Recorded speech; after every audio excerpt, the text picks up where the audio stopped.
عقل مندوں کے لیے ایک زبردست مثال. ہم تربوز خریدتے ہیں، واٹر میلن. مثال کے طور پہ 5 کلو کا ایک تربوز ہم نے خریدا، اور جب اسے کھانے لگتے ہیں تو پہلے اس کا چھلکا اتارتے ہیں نا. 5 کلو میں سے کم از کم 1 کلو کا تو چھلکا نکل جاتا ہوگا، یعنی آلموسٹ 20%، 20% تو کم ہو جاتا ہے. مگر کیا کبھی ہمیں افسوس ہوتا ہے اس کا؟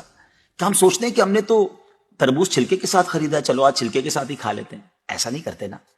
اچھا، ہم چکن بھی تو خریدتے ہیں، زندہ ثابت، اسی کو تولتے ہیں، تلواتے ہیں، پیسے دیتے ہیں، مگر جب کھانے کی باری آتی ہے، پکانے کی باری آتی ہے، تو اس کے بال، اس کی خال، اس کی آلائشیں نکل جاتی ہیں، تو ویٹ تو کم ہو جاتا ہے. مگر کبھی اس پر دکھ ہوتا ہے؟ نہیں نا.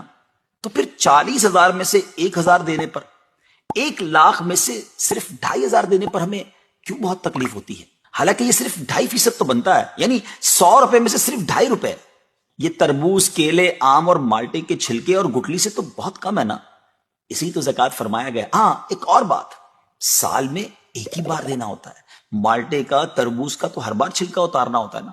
یہ 100 روپے میں سے 2.5 روپے یا 1,00,000 میں سے 2,500 روپے سال میں ایک ہی بار دینا ہوتا ہے، اور اسی کو زکوٰۃ کہا گیا.